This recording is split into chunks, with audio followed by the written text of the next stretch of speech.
আমাদের আদর্শ গৃহস্থ ভক্ত। চৈতন্য মহাপ্রভু তিনি একথা বলেননি যে কেবল সন্ন্যাসী ব্রহ্মচারী এরাই ভগবানকে পাবে, আর গৃহস্থরা পচা তারা ভগবানকে পাবে না, এরকম কথা চৈতন্য মহাপ্রভু বলেন। মহাপ্রভু বলেছেন যে কিবা বিপ্র কিবা শূদ্র ন্যাসী কানে নয়, যেই কৃষ্ণ তত্ত্ববেত্তা সেই গুরু হয়। কিবা বিপ্র, ব্রাহ্মণই হোক আর শূদ্রই হোক আর সন্ন্যাসী হোক আর গৃহী হোক, তাতে কিছু যায় আসে না।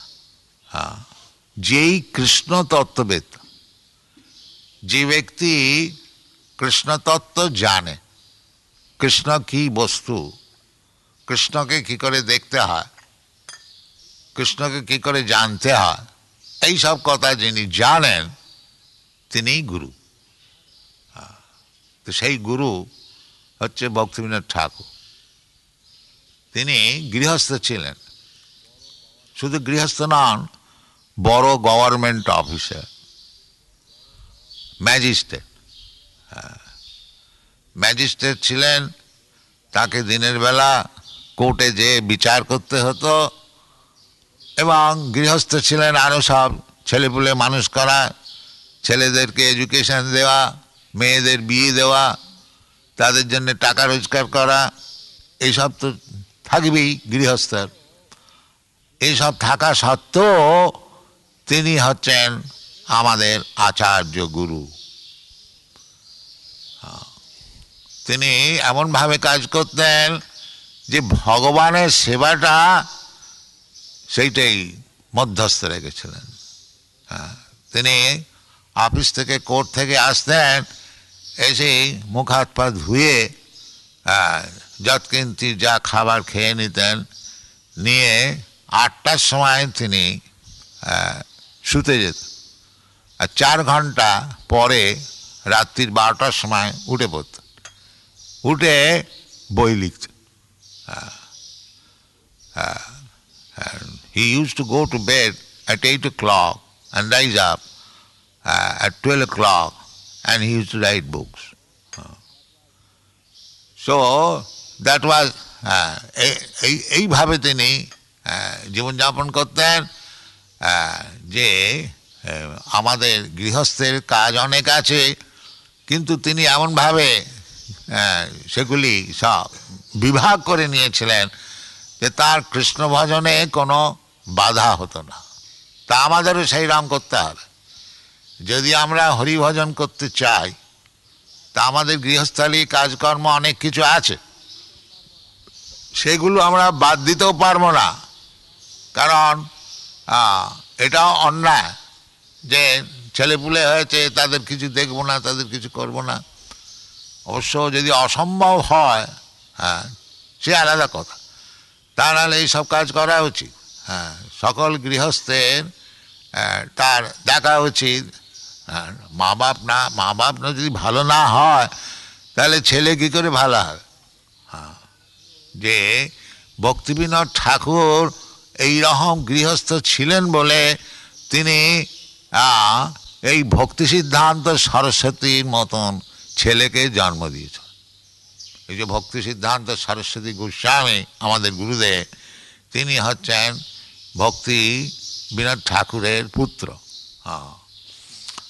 তা তিনি এই আপনারা এখানে যারা থাকেন, এই মায়াপুরের প্রতিষ্ঠাতা হচ্ছেন ভক্তিবিনোদ ঠাকুর।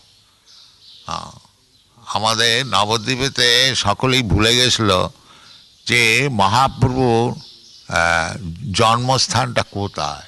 নবদ্বীপ বলতে গেলে অনেক বড় জায়গা, পূর্বেতে আরও বড় জায়গা ছিল, 9টা দ্বীপ নিয়ে নবদ্বীপ। এখানে লক্ষ লক্ষ কোটি কোটি লোক, সব ব্রাহ্মণ পণ্ডিত বাস করত।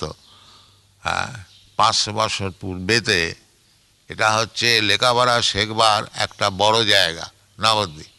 এখনও নবদ্বীপে বড় বড় পণ্ডিত আছে। হ্যাঁ, বাংলাদেশে নবদ্বীপ, উত্তরপ্রদেশে হ্যাঁ বারাণসী, এইরকম দ্বারভাঙ্গা, এরকম সব জায়গা সব ছিল যেখানে, যখন এখন সব ক্যালকাটা ইউনিভার্সিটি, অমুক ইউনিভার্সিটি সব হয়েছে, পূর্বকালেতে এই সব কতকগুলি জায়গা লেখাপড়া শেখবার ছিল। তো এখানে নবদ্বীপের চৈতন্য মহাপ্রভু জন্মগ্রহণ করেছিলেন, আপনারা সকলে জানেন। তার পিতা সিলেট থেকে এসেছিলেন, গঙ্গার ধারেতে বাস করতেন, নীলাম্বর চক্রবর্তী ঠাকুর, তার কন্যা শচীদেবী, তার সঙ্গে বিবাহ হয়েছিল, এই সমস্ত আছে। তো ভক্তিবিনোদ ঠাকুর তিনি খুব ব্যস্ত যে বাস্তবিক মহাপ্রভুর জন্মস্থানটা কোথায়। লোকে প্রবাদ যে মহাপ্রভুর জন্মস্থান লোপ হয়ে গেছে, কিন্তু তিনি মনে করতেন যে লোপ কী করে হবে, নিশ্চয়। এই জগন্নাথ দাস বাবাজি তিনি এই মায়াপুরে যেখানেতে যোগপীঠ আছে, এখানে তুলসী বন ছিল, তিনি ওখানেতে ভজন করতেন।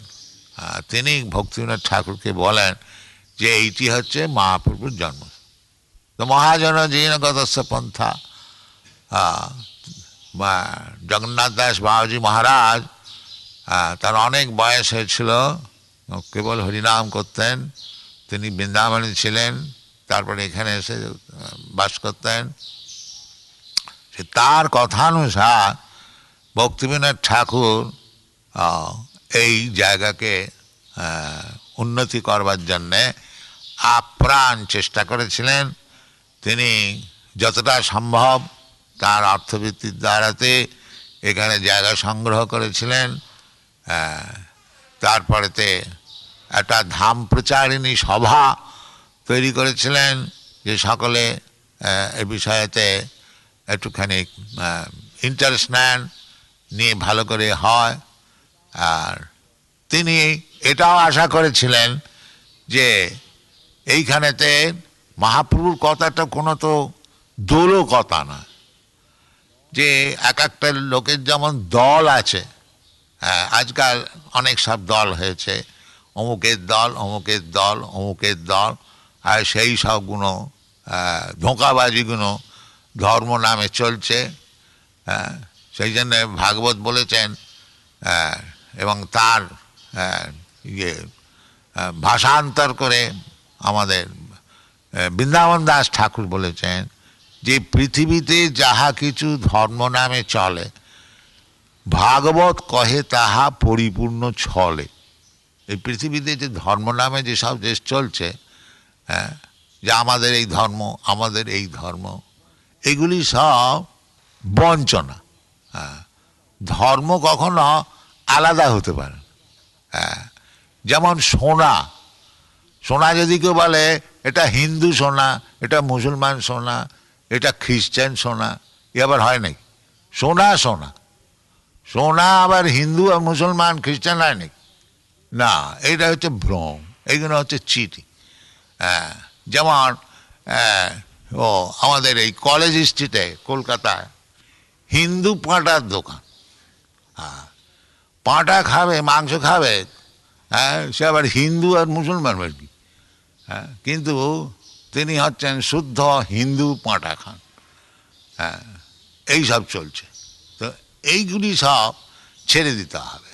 বাস্তবিক ধর্ম হচ্ছে ভগবানের চরণে শরণাগতি, দ্যাট ইজ ধর্ম। কৃষ্ণ ভগবদ্গীতাতে বলছেন যে ধর্ম সংস্থাপনার্থায় সম্ভবামি যুগে যুগে, আমি ধর্ম সংস্থাপন করবার জন্যে যুগে যুগে আসি। সেটা কি? সে ধর্মটা, সেটা হিন্দু ধর্ম, মুসলমান ধর্ম, খ্রিস্টান ধর্ম নয়। সেটা হচ্ছে আসল ধর্ম। সেটা কি? সর্বধর্মান পরিত্যজ্য মামেকং শরণম, এটা হচ্ছে ধর্ম। যে ভগবানের চরণেতে শরণাগত হয়েছে সেই হচ্ছে ধার্মিক, আর সব অধার্মিক, সব বোকা বদমাইশ। এইটা বুঝে নেবে। আমাদের হচ্ছে এইটি হচ্ছে টেস্ট, হ্যাঁ, যেমন সোনাটা কি জানতে হলে যারা সোনা চেনে ওই পাথরে ঘষে বুঝে নেয় এটা কি দামের সোনা। তেমনি আমাদের কাছে একটা কোষ্ঠী পাথর আছে, সেই কোষ্ঠী পাথরে আমরা দেখে নিই যে কে কত ধার্মিক। সেটা কি? সেটা মানে আমাদের কোনো একটা আবিষ্কৃত বস্তু নয়, সেটা শাস্ত্রেতে বলছে। কৃষ্ণ যেমন বলছে, নমান দুষ্কৃত নাম মূঢ়া প্রপদ্যন্তে নরাধমা মায়া অপহৃত জ্ঞানা আসুরি ভাব মাসিতা। এই কোষ্ঠীপাত যাই দেখব যে কৃষ্ণতে প্রপত্তি নাই, কৃষ্ণকে বোঝে না, কৃষ্ণকে জানে না, অথচ ধার্মিক, আমরা সেটা গ্রহণ করব না। আমরা গ্রহণ করব কি? এটা মহাপাপী, দুষ্কৃতিন।